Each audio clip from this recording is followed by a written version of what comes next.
The People's Convoy making its way from California to Washington, D.C. and taking with it a powerful message. I'm Chris Warner with that story. Hundreds of thousands of Ukrainians are fleeing to neighboring countries as the war rages on.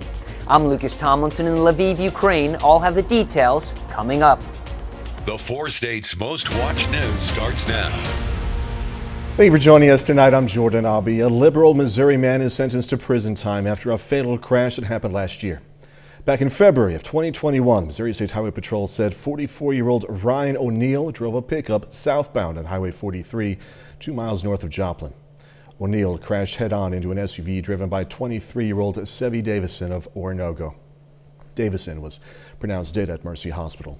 Today, O'Neill was sentenced to 10 years in prison after pleading guilty to first-degree involuntary manslaughter.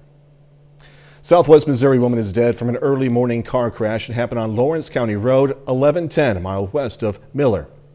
50-year-old Lori Reed of Miller, Missouri was a passenger in a car that left the road, overturned a little before 2 this morning. She was pronounced dead 90 minutes later. The driver was in serious condition. All right, meteorologist Nick Kelly joining us now. What an awesome day for sunshine and some good ice melting. Yeah, a lot of it based on how temperatures played out, Jordan. In fact, let me just go ahead and pop up the numbers for you and for everybody. We started cold, no doubt about it, at 31 this morning, but a high of 64. That's 10 above the normal for the final day of February. Thankfully, we're ready to roll right into March tomorrow. And thankful, too, that with the departing upper level wave passing just to our east now, is pushing the last of the cloud cover out of here. So what does that leave us for our overnight and into Tuesday? Well, it's going to be another cold night, but only dropping back into the mid to upper 30s. Most of us, especially dropping around 38. But Jordan, look at how fast we warm up tomorrow. Dry air, a good breeze. We'll push at least 72 easy, and we'll see if these numbers can stick around for the week here in a bit. Nick Kelly, thank you. A convoy of trucks, buses, RVs, and a number of other vehicles rolled through the 4 states today. KOM's Chris Warner caught up with the People's Convoy in Veneta. Chris says more. Mary Van Til checked her truck early Monday morning before hitting the open road again with the People's Convoy. She drove up from Florida in a company-sponsored truck specially wrapped for the drive. While she joined up in Oklahoma City, the convoy itself started in California en route to Washington, D.C. The convoy is protesting the COVID national emergency. Well, I think it's been going on long enough, and the state of emergency, the mandates, everybody's already back to normal life, so it's time that Washington sees that as well. Van Til and the other drivers rolled up I-44 out of Veneta. Along the way, they ran into a number of people lining overpasses, waving flags, and showing support for the convoy. It's amazing. It's amazing how many people are like-minded, how many people actually came out to support us. Some supporters decided to join up mid-convoy. Josh Reese brought his family down from Montana and caught up with the convoy Sunday in Elk City, Oklahoma. It was so early. We decided to skip out on the hotel that morning, but slept in the car for a few, maybe an hour, and yeah, just joined up, and boy, it's been amazing. Reese says they joined to show the truckers they're not alone. They're going all the way to DC. They're skipping out on their jobs and everything, and we got. I've got a wife and 4 kiddos, and then my sister-in-law came along. So, you know, it's been great. We just wanted to come for a couple days and support those guys, and just let them know we love them, and Montana's supporting them. And along I-44 in Oklahoma and Missouri. Chris Warner, KOAM News. The People's Convoy is going to be stopping tonight in Cuba, Missouri after a rally in St. Robert. From there, they're going to continue the journey to our nation's capital, expecting to arrive on March 5th. BP wants to appeal a court's decision that allowed Mulberry, Kansas to sue over soaring natural gas prices last year. BP filed 2 documents last week that indicated it wants to shut down a lawsuit filed by the small Crawford County town of Mulberry. This is according to the Wichita Eagle. One document seeks permission to appeal a February 8th ruling by Chief District Judge Lori Bolton Fleming before the case goes to trial. In that ruling, Fleming removed the Mulberry city government from the lawsuit, but allowed individual residents to proceed with the action, which claims BP's price hikes during a deep freeze in February of 2021 were price gouging. The second court document outlines BP's belief that it cannot be sued by the residents because they don't buy their gas directly from BP. New guidance from the CDC is aimed at helping communities across the county and country, for that matter, get back to a normal life and suggests 70% of Americans can stop wearing those masks. KOM's Bronte Sorosky spoke with a local health expert, and Bronte has more. New guidance from the CDC is offering people a different strategy to get back to a normal life. They suggest that Americans living in low COVID risk areas can go maskless in public. But the new guidelines recommend masking in counties at high risk and ask to reconsider how to measure the needs for things such as mask wearing. In Newton County, the health department has seen cases on a downward trend. Over the last couple of weeks, we've seen a steady decline in our cases, new cases per day. We're actually in the single digits. We had been in the 20s, and then we went kind of just below 20. Across the country, cases are on the decline as well. School children in California, Oregon, and Washington will no longer be required to wear masks as part of new indoor mask policies. While guidance seems to constantly be changing, Bergner says it has to do with the numbers changing. I think it will. CDC, when numbers spike, they have a tendency to go with masks and social distancing. Due to low cases locally, Bergner says that the new guidance is in line with Newton County's numbers. So I think that, especially with our numbers as low as they are, that the public can be confident to go out and enjoy activities as normal without wearing the mask. Certainly if you have underlying conditions, you might want to continue to wear the mask, but overall, for healthy people, the mask would not be required. And while numbers have remained low for a few weeks in the county, Bergner recommends taking the time to enjoy it. In Neosho, Bronte Sorotsky, KOAM News. There are currently only 6 active COVID-19 cases in Newton County. Ukrainian and Russian officials held peace talks today as thousands of refugees continued to flee Ukraine amid the ongoing conflict. Fox News correspondent Lucas Tomlinson has the latest from Ukraine. We spent the whole night in metro station underground. I live here in the city center. We are stuck in our flat with a dog. Stories like these are becoming more common across parts of Ukraine as Russian forces push further into the country, even as delegations from both sides meet for peace talks. Residents in Kyiv are now taking matters into their own hands, and some have decided to join members of the military to fight on the front lines. Today we're trying to find with guys the local defense unit, and we want to join. I'm not really afraid. I believe the world is on our side, and we were attacked. It's not our aggressions. Meanwhile, neighboring countries across Europe face a dilemma over the refugee crisis. Ukrainians looking to enter Romania say they had to wait for hours, in some cases several days, to flee their homeland. The UN estimates more than 500,000 people have already fled since the war began. 5 days, we wait for about 3 days to get to the Polish border from Kyiv, and that's about 8 hours drive. So we were 3 days. It was really crowded with people, it was a mess. But I can understand because everybody is stressed. As the weekend curfew lifts in Kyiv, residents now lining up to get food and essential goods in supermarkets. There are reports store shelves in the Ukrainian capital are already completely empty, making an already bad situation much worse for residents. Russian and Ukrainian delegations met for peace talks Monday. They walked away without a deal. In Lviv, Ukraine, Lucas Tomlinson, Fox News. KOM News at 9 on Fox 14 takes this time now to honor another 4-state hero. Buddy Riguero Jr. has served in the U.S. Army, earning several awards, including the Silver Star. He's been stationed in Iraq, also Afghanistan. We are proud to thank and salute Sergeant Buddy Riguero Jr. He's tonight's 4-state hero. Nick Kelly's next with a complete look at the forecast. A bit later, the Carthage Tigers looking for a little revenge in the Class 6 District 5 tournament as they take on Ozark. We're going to have those highlights in sports. Hey.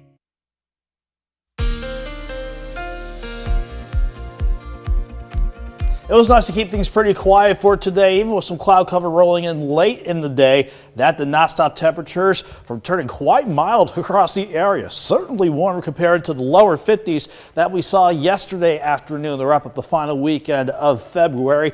In terms of how we fared today, though, a low around 30 degrees for many of you.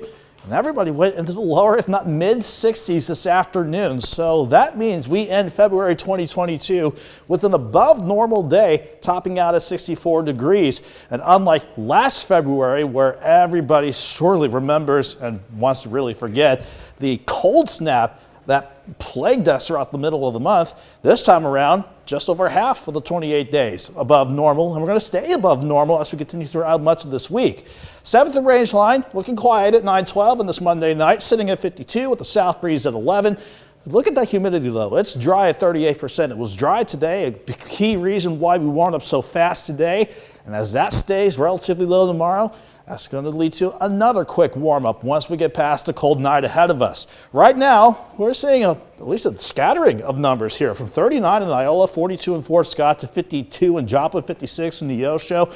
Quite a range in temperatures, but we've seen these numbers back down at least a bit for sure. But they're not going to drop off too much tonight with that southwest breeze still in place at about 5 to 10 miles per hour. Let's fast forward to the Skywatch storm tracker again. We've had to just keep an eye on the cloud cover throughout the afternoon and evening, but like we said all day long, nothing underneath the clouds, and certainly wasn't due to anything at the surface. We just have high pressure being the prominent feature sitting over the Louisiana border. That's what's giving us that southwest wind. That's what will keep it in place for tomorrow. The reason why we saw the cloud cover sneak in today was this quick upper level low. It's just passing to our north and east. We're going to get back on the milder side of the jet tomorrow with the ridge building back in. But do you see these two upper level lows in the Gulf of Alaska? That is going to be the focus for the weekend. That's going to be our next chance for thunderstorms rolling on in. In the short term, though, the last of the clouds are clearing out. We'll go mostly clear for the rest of the night, but it will lead to a cold start, with most of us dropping back into the mid to upper 30s. I'm thinking 38, at least, for around the downtown Joplin.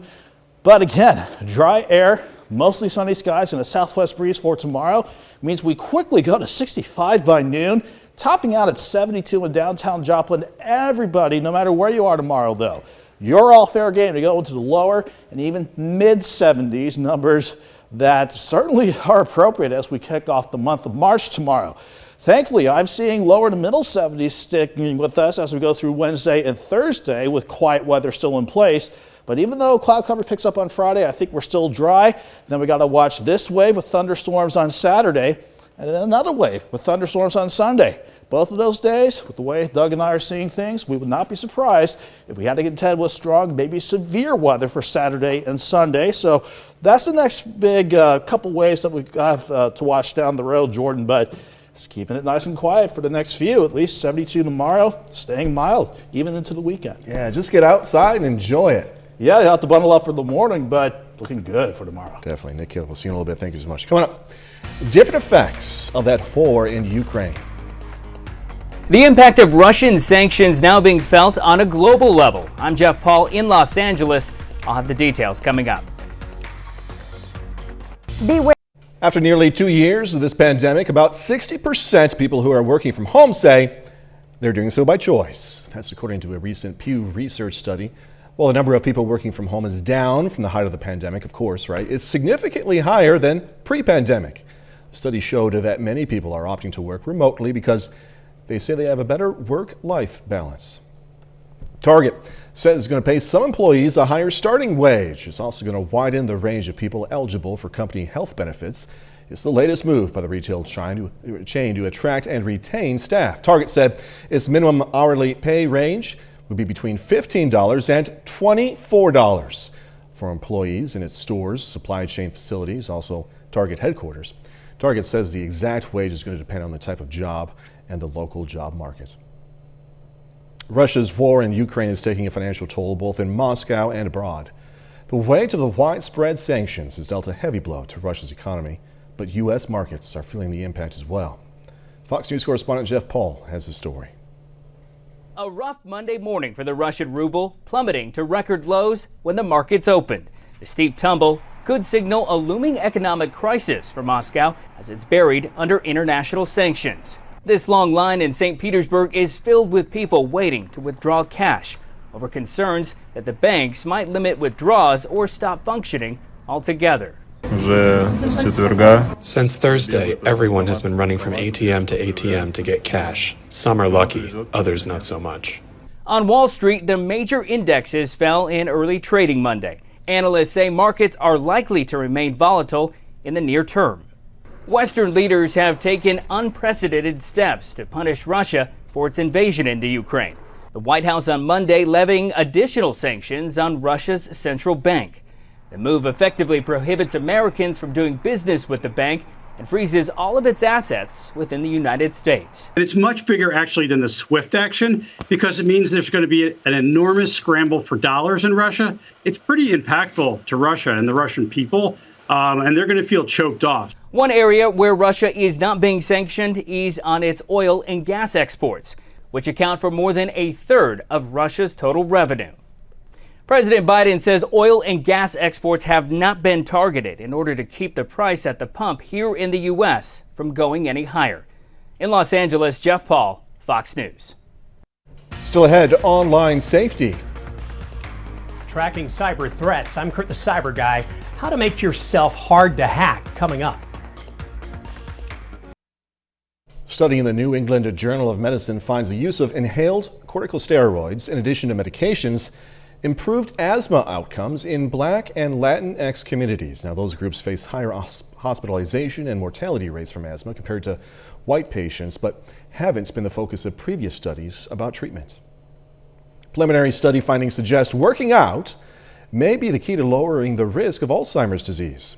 Researchers in Washington, D.C. took a look at older military veterans and found those categorized as the most physically fit were 33% less likely to develop the disease compared to those in the least fit group.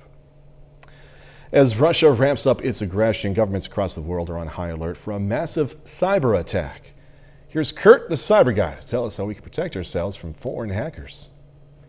We've got our eye on concerning cyber activity here on U.S. soil. America's largest chip maker, NVIDIA, suffered a cyber attack on Friday that totally compromised its internal systems.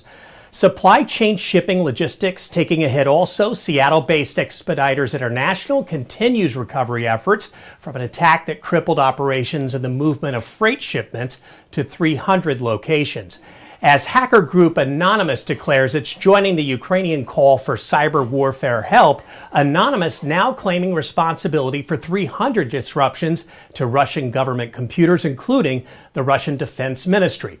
We know that both the U.S. and Russia have enormous cyber warfare capabilities. We also know of an ongoing malware attack targeted at Ukraine called Wiper for its destructive payload that wipes systems completely.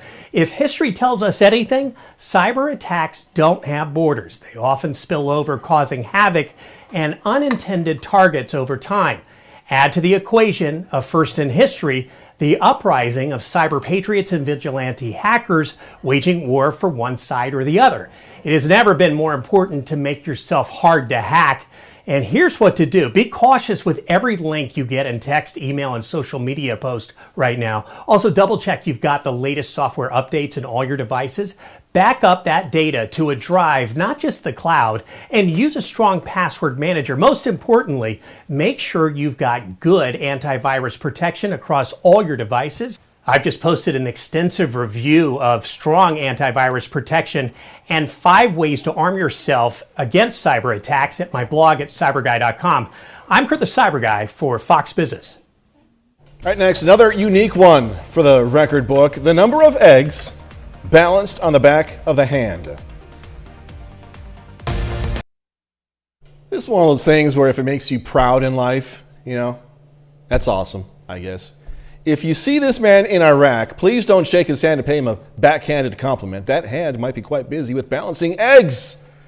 Ibram Sadiq took on an Iraq record of trying to balance eggs on the back of his hand and came up one better, tying the Guinness World Record of 18, also held by Britain's Jack Harris, set in 2020. Sadiq found balance in his life by watching a man stacking rocks and decided to practice it 4 days a week to achieve the feat. There again, you know, if it makes you happy, do that, I guess. All right, Peeps is celebrating Easter differently this year, letting you customize your candy for delivery. The company recently launched My Peeps. It's an option allowing customers to create their individual Peeps Chicks combos.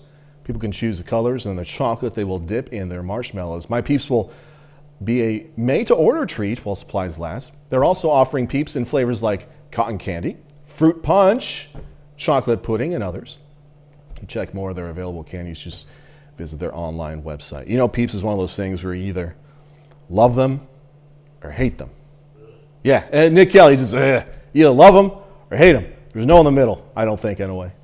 All right, 30 more minutes, news, weather, and sports coming away. Going to catch up with a former American Idol contestant and see where things are headed now. Also, all across the country, Americans are showing up by the thousands to give their support to the Ukrainian people. I'm Alexis McAdams. I'll have that story in New York coming up next. Southeast Kansas musician saw his career receive a boost after an appearance on American Idol. Photojournalist Daniel Camp caught up with Nuke Bushner. Find out where his career is headed. 6 a.m. Just got up to start the day. We started doing things. We started playing some shows, and I've traveled the country. I've been everywhere. I've been from the East Coast to the West Coast and played about every little bar you can imagine. Traveling through all these towns and stuff, it really feels good to when I pull up in a small town and I come to a bar and it's like the small town vibe, just like where I come from. And it's a good feeling. It ain't been long. We're proud of Nuke. Just everything, the ups and downs he's had to go through to get where he's been and has not gave up. You couldn't ask for a better guys. He doesn't give up. My mom was kind of she was the rock of the whole family, and losing her, I would say it kind of made me go harder, you know, because she said, well, I know you're gonna make it big, but I might not be here to see it, and that hit me harder than hell. I'm just super proud of him and just the way he's doing things. He's conquered a lot, ups and downs, and he's made it through the bottom all the way to, he's headed to the top. Crazy thing is, you know, I never thought that I would make it this far. I really didn't, just coming from where I come from and from a small town, things like this don't happen. In this lonely house of mine. Good to catch up with you again, Nuke, and good luck to you in the future, man. A group of doctors and nutritionists are sharing a list of the best foods to eat to get a good night's sleep. Topping the list are almonds, which are a natural source of melatonin. Melatonin is, of course, a hormone naturally produced by the brain related to sleep and sleep cycles. Another item on this list is walnuts, which they say contain several nutrients that promote good sleep, such as serotonin and magnesium. Specialists also include bananas, as they are rich in carbohydrates, tryptophan, and melatonin. Other suggestions are chamomile tea, oats, salmon eggs, and avocados. Well, across the globe, people are calling for an end to the Russian invasion of Ukraine, as we've been seeing about. In the U.S. here, Americans from coast to coast are showing their support. Fox News correspondent Alexis McAdams has more now from New York. Stand with Ukraine! Stand with Ukraine! Americans across the country rallying in support of Ukraine. From New York to Los Angeles, massive crowds gathering over the weekend as the Russian invasion of Ukraine continues. Those with family and friends back in Ukraine expressing concern for their loved ones' safety. My mom and my dad, they have missiles flying over their homes. My cousin and their kids and his wife are making Molotov cocktails to stop the tanks. I'm in pain. I'm in pain. My heart is broken to pieces. Some of the largest crowds seen in New York, where more than 150,000 Ukrainians call home. Cardinal Timothy Dolan holding a special mass at St. George's Ukrainian Catholic Church, discussing his respect for the Ukrainian people. The stories that we're hearing of the brave, independent people of honor and faith that are the citizens of Ukraine that we've come to love and so respect are very inspirational to us. As protesters call for the support of Ukraine, some also calling on the United States to take more action. We are desperate to ask people to help Ukraine to fight. Meanwhile, some businesses taking a stand, pulling Russian products like vodka right off the shelf. We're not carrying it because I don't want to look at it. And we don't want to look at it because we stand with Ukraine. More protests expected here in New York tonight and across the globe in the coming days. In New York, Alexis McAdams, Fox News. A bit later, how the rest of the country is changing their mask policies. Masking guidelines changing up across the country. I'm Jonathan Seri in Atlanta. I'll have details coming up.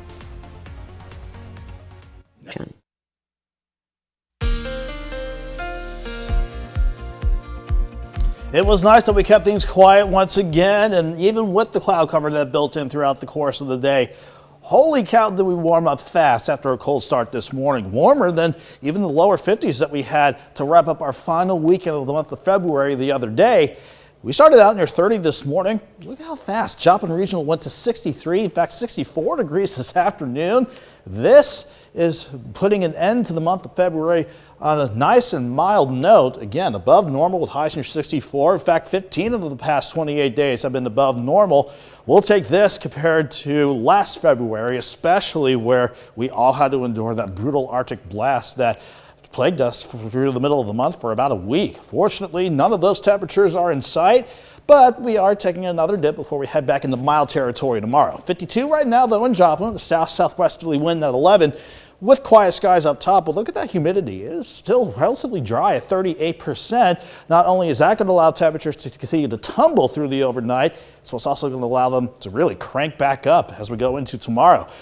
As far as temperatures go, a bit of a range in temperatures. Maybe a couple spots like Iola near 39, but most of us in the 40s to about 50, 51, 52 degrees.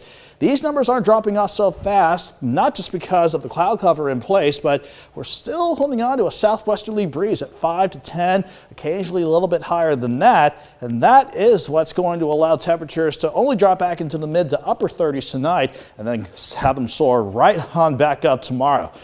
Passing cloud cover is pretty much out of here now, so we're sitting nice and quiet for the rest of the night. Surface map shows mainly this area high pressure to the south of the region. That's what's keeping us quiet, mild, and keeping that southwest breeze in place as well. Upstairs, there's the upper level wave sitting on the Iowa-Nebraska border. That's what brought in the cloud cover this afternoon. That's it. That wave clears out, so too will the clouds.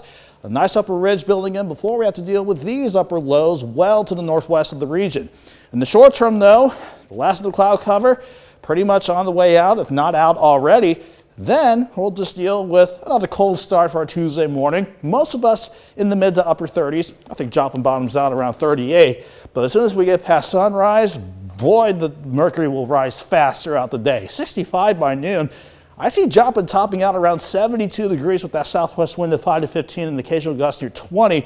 But everybody, you're all fair game to go home to the lower to middle 70s for the first day of March tomorrow. So sadly starting off the new month on the right note. In fact, we'll hold on to lower and even middle 70s for Wednesday and Thursday. More cloud cover builds in by Friday, but we stay dry to start the weekend now. But those couple of upper level waves in the Pacific, the first one comes in with strong to maybe severe storms on Saturday, and another shot of the same by Sunday. Then we're going to see temperatures cool back down quite a bit. I'm thinking mid 40s by Monday. So we've got plenty of time to watch that cool snap and even the thunderstorm chances by the weekend, Jordan. But in the meantime, we're just going to enjoy the beautiful start to March tomorrow. Mostly sunny, 72 on Tuesday. We stayed mild, even with those rain chances on the way. Absolutely no complaints. You did good, Nick Kelly. Well, thank you, Jordan. You're welcome, man. All right. Coming up in sports, Pitt State going for the series sweep against Missouri Southern. Plus, Joplin meeting Republic in the district quarterfinal. Danny Terzer has that and more next. Warm weather.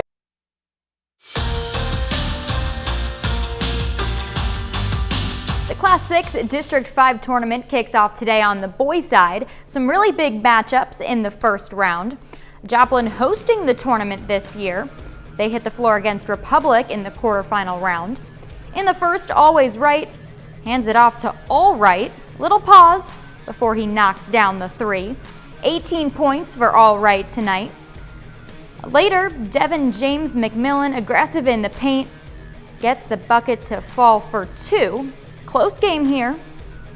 Then in the third, big dunk for Terrence Gibson. He also drops 18 in the game. And finally, Always Right drives to the basket for the score. Always Right adds 13. And Joplin beats Republic 63-53. In the late game, Carthage aims for revenge against Ozark. Ozark beat Carthage by 20 earlier this month. Off the takeaway, Ethan Watley, two-handed jam. Tigers answer, Clayton Kinder knocks down a three. Tied at 13 after one.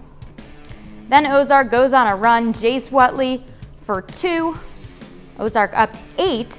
Carthage takes a timeout.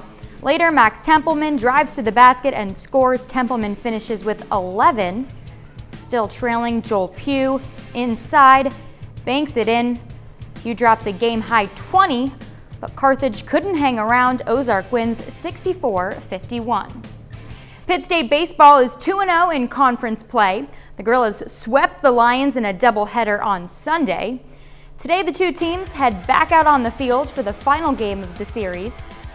First inning, Tommy Stevenson gets it through the gap for a single. Then bases loaded for the Lions, Jordan Fitzpatrick gets hit by the pitch, and that scores Clay Milas. Very next batter, Henry Kuziak, hits it back up the middle. 2 runs come around to score. Southern up 3-0.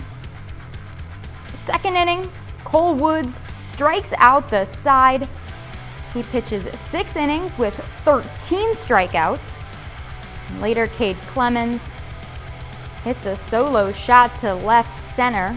That puts the Gorillas within 1, but Missouri Southern pulls away to avoid the sweep. Lions win big 14-2. Missouri Southern is 5-7 on the early season, looking to pick up their first home win today. It's the final day of the Terry Mathis Zenner Memorial Tournament. Southern hosting a pair of games against Northern State. The Wolves go 3 up, 3 down in the first. Kara Amos gets the strikeout for the final out. Bottom half here, Lions offense gets going. Leighton Withers gets a base hit. Sydney Hurst and Josie Topai score. Next inning, Hurst hits it down the middle. That's good for an RBI single. Adriana Young comes home. And later, Ashlyn Williams on third from a triple. Kara Amos brings her in with a hit down the line. Southern shuts out Northern State in Game 1, 8-0. In Game 2, Southern battles back to win 5-3, sweeping the doubleheader from Northern State. Josie Topai goes 2 for 4 with 2 RBI and 1 run. Yasmin Vargas and Ashlyn Williams both add 2 hits each. Pitt State plays their final game of the Washburn Invitational. The Gorillas get the win 9-1. Taylor Lambert and Keela Griffith both get 2 hits. Madison Zamansky and Josie Solano drive in 2 runs each. We're back with more news after this. COVID tests left unclaimed as infections drop nationwide. Reports say that almost half of the 500 million free at-home tests provided by the federal government have yet to be claimed. This comes as COVID infection rates drop nationally as the Omicron variant's grip on the country weakens, leaving Americans less urgent to get tested. White House says the program is going to remain open just in case infections rise again and for those who wish to get tested in less infectious times.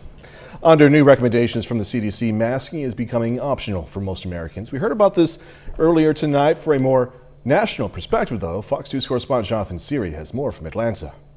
The CDC easing its masking guidelines, leaving around 70% of the U.S. population living in areas where indoor face coverings are no longer recommended. Instead of transmission, the new guidelines now focus on hospitalization rates and capacity, as well as new cases per 100,000 people over the last week. Under previous criteria, 95% of counties in the country were considered high risk. Now that number drops to fewer than 30%. This is the way we need to go. I think this is taking us forward with a new direction going into the pandemic, but we're still focusing on safety. One of the biggest shifts under the new guidance, masking in schools. Universal masking was previously recommended, but the new guidelines recommend mask wearing only in schools located in high-risk areas. I think that the kids adapt better than adults do, but I think it's a good time for the kids to have the masks off. These new CDC guidelines coming as many states have begun to ease their own guidelines. New Jersey, New York, and California among several states lifting their indoor mask mandates, citing a dramatic drop in case numbers as the Omicron variant eases. New York and New Jersey also set to drop their school mask mandates in March, with New York making the change this Wednesday. I really think the localities, in working with the state, if they do it properly, I think it's a smart thing to do. For now, all Americans will still be required to wear masks on public transportation. In Atlanta, Jonathan Seri, Fox News. Coming up, going to talk to the cast of the new The Batman movie.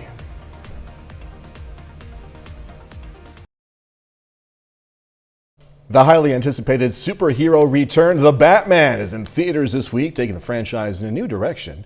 We spoke with Robert Pattinson and Zoe Kravitz, aka The Bat and the Cat, about this next chapter in the story. Here's Fox's Ashley Dvorkin. Any of this mean anything to you? There's a new caped crusader in Gotham. Robert Pattinson is the Batman. He's excited to bring a hero in the early days of wearing the suit. How much of it is his creation, which he has control over, or how much the suit is really consuming him and this idea is consuming him. Zoe Kravitz loves this being Selena Kyle before Catwoman. I really wanted to, focus on her humanity. That isn't something that we have seen on camera yet. When do you feel the scope of what you signed on for, the legacy that you became a part of? Is it immediate? Is it when you first are on set? Or has the reality not even quite set in yet? I think there's all these different stages, but I think the first wave is when the announcement comes out. And, it's the first time I'd ever experienced having other people feel any type of way about a job that I've gotten. And so many calls and texts and people in my life who I didn't even know were Batman fans freaking out. I saw it by myself in an IMAX theater. The movie? And there's just the screen, the still, which is just like the title I hadn't even seen. I walked in that and I just had my little tiny pack of M&Ms. I was literally sat in the middle of an empty IMAX. And it was something about the still. It was actually genuinely jarring when I walked in. I was like, oh yeah, it's we made this. We made a Batman movie. We made a Batman movie. This guy's crazy. In Hollywood, Ashley Dvorkin, Fox News. That's our time for tonight. Thanks so much for joining us. Going to leave you with our Skycam view of Joplin tonight. Hey, be safe. Do this all again tomorrow. See you then.